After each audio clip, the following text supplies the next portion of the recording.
Alors moi j'ai essayé de faire assez simple. Le métier de psychomotricien, c'est pas très évident à définir parce que selon où on travaille, on fait pas tout à fait les mêmes choses, qu'on soit chez les enfants, chez les adultes, selon les personnes que l'on accompagne. Mais bon, voilà, vous poserez les questions autant que vous voulez. Alors on peut commencer, Claire.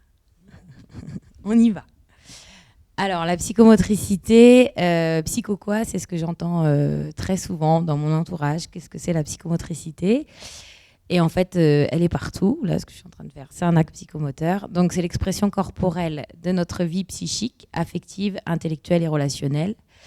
Donc, elle s'exprime dans nos gestes, dans nos relations aux autres, dans notre environnement, selon les postures que l'on a, selon les réactions que l'on a. C'est de la psychomotricité. Et par rapport à nous-mêmes, c'est tout ce qui va être gestion des émotions également.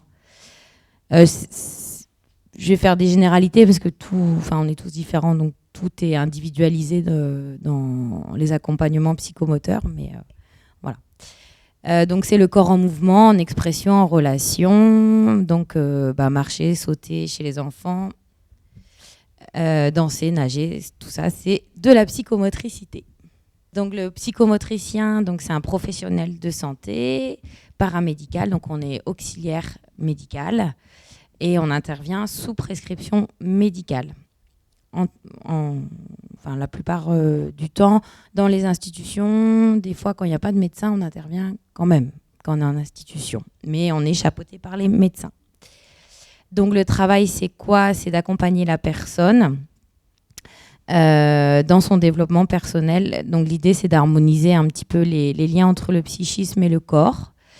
C'est vraiment d'agir sur le corps pour agir sur les fonctions physiques, mentales, affectives. Donc on travaille quand même avec des personnes qui ont des difficultés ou des troubles. En libéral, toute personne peut aller voir un psychomotricien s'il a du mal à se repérer dans l'espace, dans le temps, tout ça. Mais la plus grosse partie de la fonction, c'est avec des personnes qui ont des difficultés, des troubles, voire des pathologies.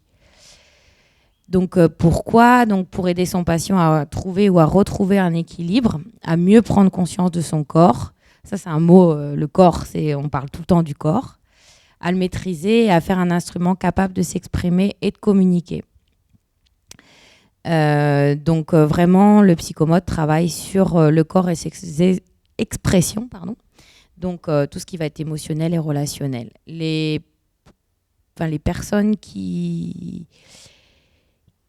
vont voir un psychomotricien, donc là c'est en libéral, parce que chez les enfants, voilà, il y a souvent des retards ou des raisons. Mais là, c'est la psychomotricité en général. Donc, on intervient sur les fonctions psychomotrices, donc qui sont la motricité globale, la motricité fine, le tonus, le schéma corporel, tout ce qui va être l'espace, le temps, l'organisation, la latéralité. Donc, la latéralité, c'est gaucher, droitier et la préférence en tous les cas entre la droite et la gauche. Tout ce qui est mémoire, ça va plutôt être avec aussi les personnes âgées. Donc pour qui? Donc j'en ai un petit peu parlé. La psychomotricité s'adresse à toutes les personnes aux différents âges de la vie. Donc avec des difficultés intellectuelles, motrices, sensorielles, tout ce qui va être la cécité, ou tout ce qui va être visuel, les difficultés visuelles ou auditives, et même sociales. Donc ça va être aussi tout ce qui est de l'ordre de l'anxiété, des difficultés à rentrer en relation, des choses comme ça. Donc chez les nouveau-nés, ici on a une psychomote, qui est la collègue en fait du CAMS, qui intervient demi-journée par semaine en néonate. Donc avec tout le travail de relation mère-enfant, portage, positionnement des bébés qui naissent un peu trop tôt, donc qui ont un petit peu plus de mal à se positionner. Donc ça fait partie du travail des psychomotriciens. Avec les enfants, alors le champ, c'est très très large. Nous, au CAMS, on accueille les enfants tout petits Et vraiment, il y a tout type de difficultés, et dans le handicap ou pas encore. Donc avec l'autisme, les difficultés dans les apprentissages. C'est aussi, on peut faire appel à un psychomotricien, les enfants qui sont maladroits, enfin, je parle des enfants, mais les adultes aussi, des enfants qui bougent trop, qu'on n'arrive pas à tenir. Voilà, nous, c'est des enfants qu'on accueille. Ça, c'est qu'on accueille, enfin, pas moi, c'est plutôt du libéral, ça. Avec les adultes, donc le psychomotricien, il intervient dans tout ce qui est les pathologies diagnostiquées. Ça, c'est plus développé à Paris, dans les grandes villes. À Saint-Brieuc, il n'y a pas beaucoup de psychomotriciens dans les hôpitaux, dans les services spécialisés. À Paris, c'est beaucoup plus développé, ça, comme beaucoup de choses ailleurs. Donc, par contre, en psychiatrie, il y a des psychomotriciens chez les adultes et chez les enfants. Et après, tout ce qui est troubles somatiques, nous, il n'y en a pas ici. Le handicap moteur. Et la personne âgée, donc troubles de la mémoire, troubles spatio-temporels, troubles de l'équilibre, enfin tout ce qu'on peut trouver chez les personnes âgées. Il y a beaucoup de travail relationnel aussi. Donc en pratique, donc le psychomotricien, on va voir un psychomotricien parce qu'on a une prescription médicale en libéral, ou si on est en institution, c'est dans le cadre de l'institution qu'on peut faire appel au psychomotricien, psychomote on dit plutôt, enfin, moi je dis plutôt. Et donc l'idée, c'est de réaliser un bilan psychomoteur. Donc, pour évaluer tout à l'heure ce que je disais, les fonctions psychomotrices, c'est tout ce qui est motricité, comment la personne entre en relation, comment il se débrouille avec des objets, voilà.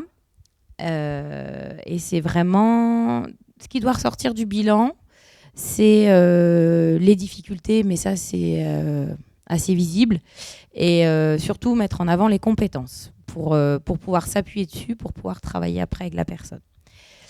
Donc après, on réalise un projet, et le soin en psychomotricité.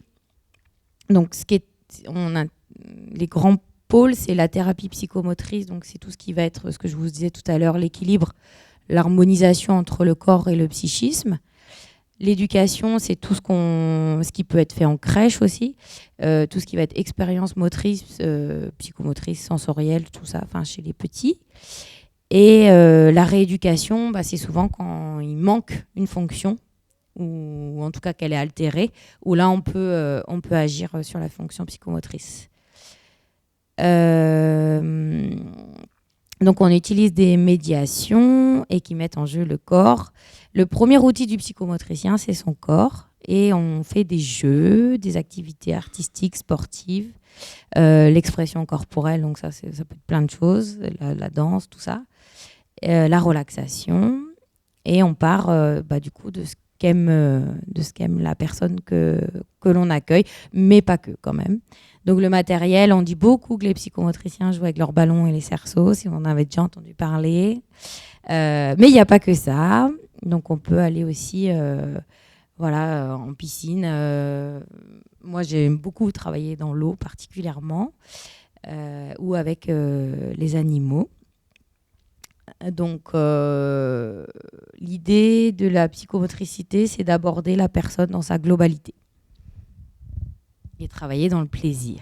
Donc, j'ai donné un peu des exemples d'ici, parce que le centre Éliomarin, c'est ce qui est connu. Je ne sais pas s'il y en a qui connaissent ici.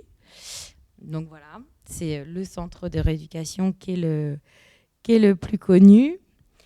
Donc en institution, en service de soins à domicile, donc c'est ce qu'on appelle les CESAD. Vous dites si vous êtes perdu.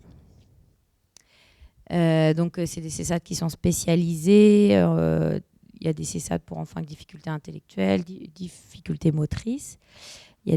C'est pareil, les services de soins à domicile pour les personnes âgées, c'est plus développé dans les grandes villes, où les psychomotriciens coordonnent les équipes. Mais ça, ici, on n'a pas trop encore. En ambulatoire, ça veut dire que c'est de la consultation, et les enfants viennent. Donc CMP, c'est centre médico-psychologique. CAMS, c'est où on travaille. En hospitalier, donc la néonate, l'oncologie, j'en ai déjà parlé. Donc centre de dépistage, par exemple, le centre ressources autisme. Donc ça, il y a des psychomotriciens qui font les bilans dans toute une équipe, évidemment, pour évaluer et puis participer au diagnostic. En foyer, comme le foyer de Pordic, en ESAT. En crèche, du coup, on est dans plutôt de la prévention et de l'accompagnement aussi des équipes. Il y a beaucoup de travail avec les éducs en crèche. Et en libéral, alors moi, je suis diplômée depuis pas si longtemps que ça quand même, mais il y avait moins de libéraux. Et aujourd'hui, alors moi, c'est ce que j'ai trouvé sur Internet, parce que je n'étais pas trop au courant, mais il y aurait 10% des psychomotriciens qui seraient en libéral. Alors, ça paraît pas beaucoup, mais c'est quand même beaucoup, parce que ici, au départ, il y en avait 2 sur Saint-Brieuc, et maintenant, je crois qu'elles sont 5 avec Quintin et tout ça. Donc, vraiment, ça se développe énormément, parce qu'aussi, il y a beaucoup de demandes, et ça... C'est pas très bien dit, mais ça bouchonne un peu en institution et du coup, il y a vraiment du travail pour le libéral. Après, c'est différent. Enfin, on pourra en parler après. Donc, on travaille en équipe avec les ergothérapeutes, évidemment. On travaille beaucoup ensemble. Les kinés, les orthophonistes, les psychologues, les médecins, évidemment, les éducateurs. Et donc, les séances, ça peut se faire en individuel ou en groupe. Moi, je travaille beaucoup en groupe avec mes collègues. Donc, comment y arriver? Donc, là, vu le public, je pense que c'est ce qui vous intéresse. Donc, il faut un bac. Après, les écoles sont accessibles par concours ou par équivalence. Je ne me suis pas étalée parce que je sais que ça a changé. L'école, moi je viens de Paris, enfin je viens de l'école de Paris. Donc il y avait des équivalences où les personnes pouvaient rentrer en première année. Ils avaient une licence STAPS ou de psychologie. Et après, de plus en plus, en fait, vu qu'il y a énormément de demandes, kiné, ergo, psychomote, c'est un peu la même fibre. Enfin, on a beaucoup de compétences communes. Après, nos spécialités sont différentes, mais il y a beaucoup d'écoles en fait où kiné, il faut valider médecine et ergo aussi, je crois. Et psychomote, c'est pareil, ça commence à... Au départ, il y avait qu'au Bordeaux et maintenant, je crois qu'il y en a d'autres, mais je suis pas sûre. Enfin, le métier en fait de psychomotricien, il a... non, moi quand j'étais diplômée, il avait 50 ans, donc maintenant il a 60 ans.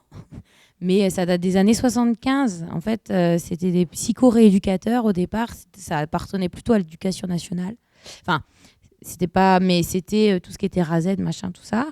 Et après, c'est devenu des psycho-rééducateurs et psychomotriciens séparés. Et après, le mot attaché. Mais ça a mis vraiment longtemps. Et c'est depuis 75. Là, il faut que je fasse appel à mes cours, mais oui, c'est ça que du coup, il y a vraiment une reconnaissance du métier. Donc, c'est quand même pas un métier qui est vraiment très vieux. C'était pas dans l'enseignement au départ ? Si, c'est ça. Ouais. C'était tout ce qui était avec réseau d'aide à l'école. Donc, ce qui était ciblé sur les enfants. Au départ, c'était vraiment sur les enfants, la motricité. Et après, on s'est rendu compte qu'il y avait... ils se sont rendus compte qu'il y avait un champ beaucoup plus large que ça d'intervention, et notamment chez les adultes, dans le handicap moteur, polyhandicap, et en psychiatrie, et chez la personne âgée. Le plan Alzheimer, ça a fait monter les psychomotes. Les études, donc pour arriver à l'école, soit il y en a qui passent directement le concours en terminale et qui l'ont, mais il n'y en a vraiment pas beaucoup.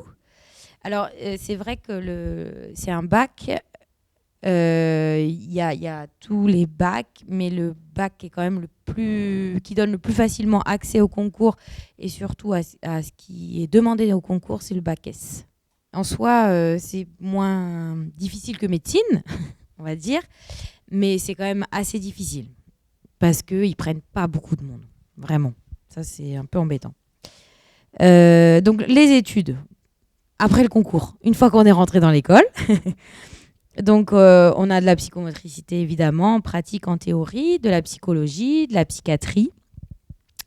Donc, de l'anatomie, de la neuroanate. C'est assez poussé. Physio, neurophysio, ça, c'est tout ce qui est dans le corps, là. De la pédiatrie, de la neuropédiatrie, de la santé publique. Voilà, ça balaye un petit peu au niveau de la santé beaucoup de matières. Et c'est vraiment une formation qui est pratique et théorique. Donc on a, c'est quasiment moitié-moitié. C'est 3 ans d'études bien chargées quand même, parce qu'on a beaucoup de dossiers à faire, enfin l'école de Paris en tous les cas, enfin toutes les écoles, parce que j'ai d'autres amis qui ont fait d'autres écoles. Mais en pratique, on fait de la relaxation, on fait des arts martiaux, on fait des percussions, du théâtre, Qu'est-ce que... J'en avais oublié un. De la psychomote en pratique, donc on fait plein de trucs pour imaginer plein de scènes, on fait plein de jeux. Donc ça, c'est vraiment sympa. Moi, j'avais jamais fait de kinomichi, par exemple. J'en ai fait en école de psychomote.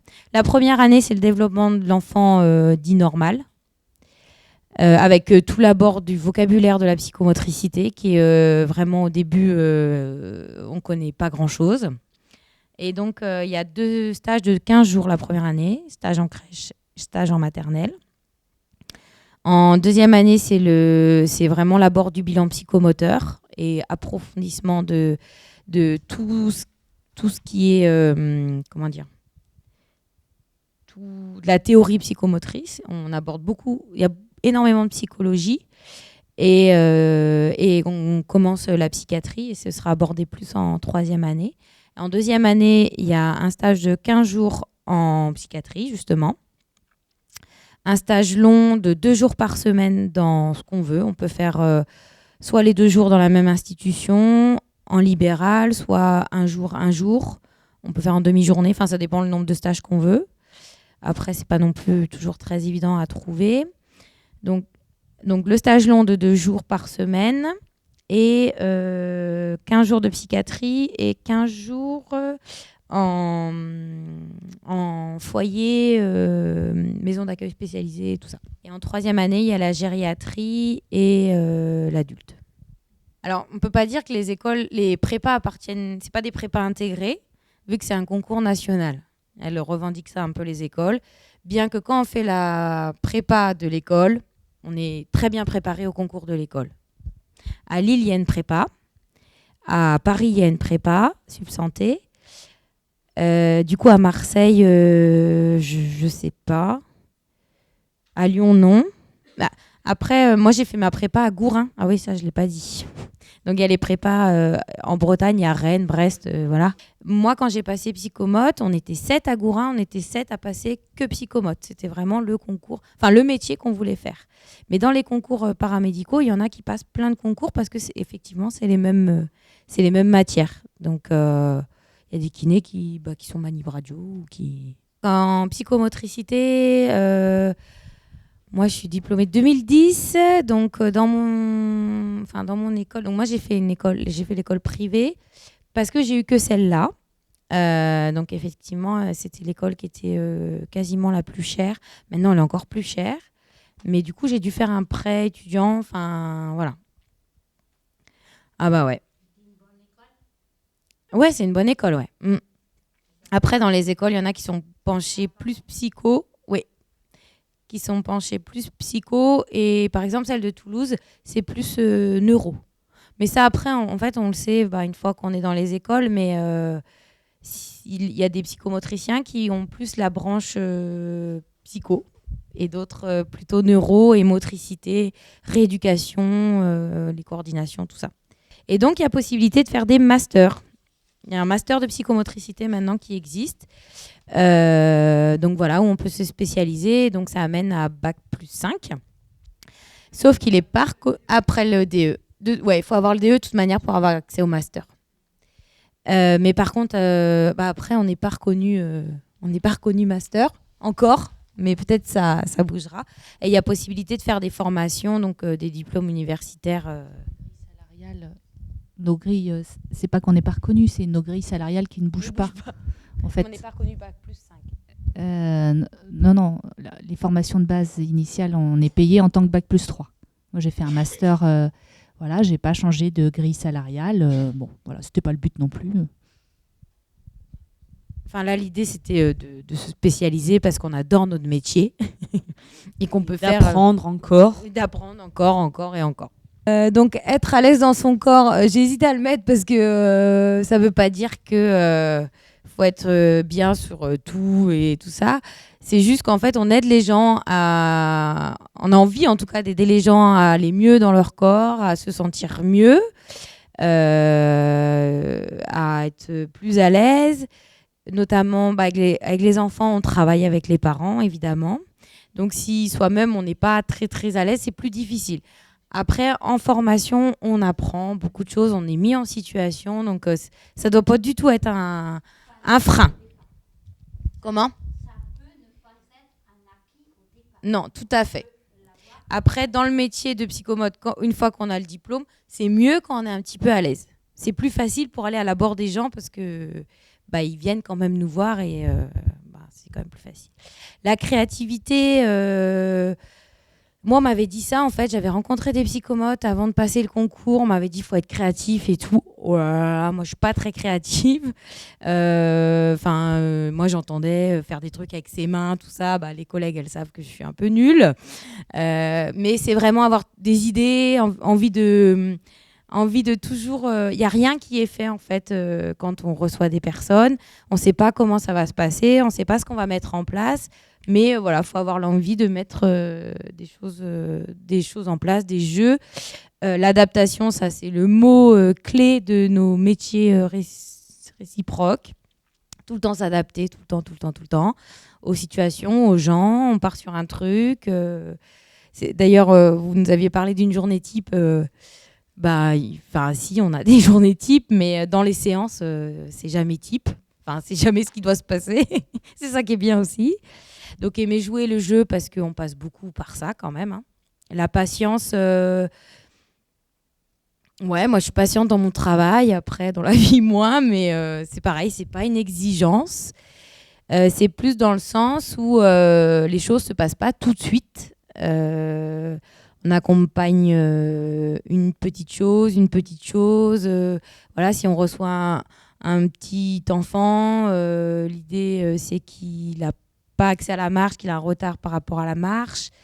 S'il n'y a que ça, c'est... Voilà. Ça ne va pas se mettre en place comme ça parce qu'on va le mettre debout et qu'on va faire des parcours psychomoteurs.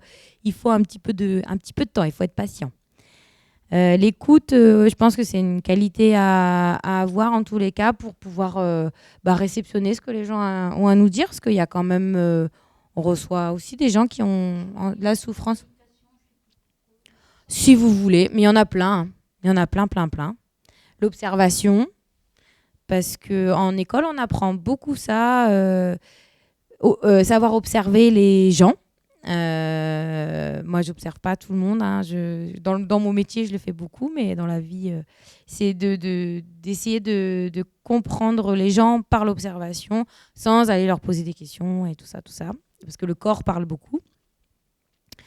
Et puis, pour être psychomote, faut vouloir être psychomote quand même, c'est mieux. Je crois que c'est fini. Ah ouais, non. Ça, c'est un peu moi qui a rajouté ça. Une grande liberté d'exercice selon sa personnalité et selon les publics. La psychomotricité, les psychomotes, ils sont tous différents. Enfin, là, les ergos, elles en parleront mieux que moi parce que c'est quand même elles qui travaillent avec eux. Ou elles, d'ailleurs, il y a beaucoup de femmes. C'est-à-dire que moi, par exemple, j'affectionne particulièrement l'eau. C'est quelque chose que je peux développer au travers de mon métier. S'il y a quelqu'un qui aime beaucoup plutôt la peinture ou les arts créatifs ou ce genre de choses, il peut partir plus là-dessus. On travaille vraiment avec ce qu'on est. Après, évidemment, tous les psychomotes sont différents, mais il y a quand même on a quand même de la théorie derrière ce qu'on fait, quoi. On n'est pas, on fait pas ce qu'on veut non plus. Et selon les publics, c'est parce qu'on travaille de l'enfant à l'adulte avec toutes les difficultés possibles. Et le moins, c'est quand même que moi, je dois tout le temps expliquer ce que je fais. Quand je dis que je suis psychomotricienne, il n'y a pas grand monde qui connaît ce que c'est. Donc, il faut s'y habituer une fois qu'on est diplômé, même quand on est en études, même quand on est en prépa, même quand on est en terme et qu'on dit à ses parents qu'on veut faire psychomote, on nous regarde avec des grands yeux. Voilà, et c'est pas évident à définir, et ça, il n'y a pas que moi qui le dis. Hein. Les psychomotes, en général, on a, vous allez voir, les ergots, elles vont définir très facilement leur métier. Non, mais c'est vrai que c'est très contextualisé et c'est très dans le vécu, la psychomotricité, en fait. Donc, c'est pas toujours facile à définir en 2 mots.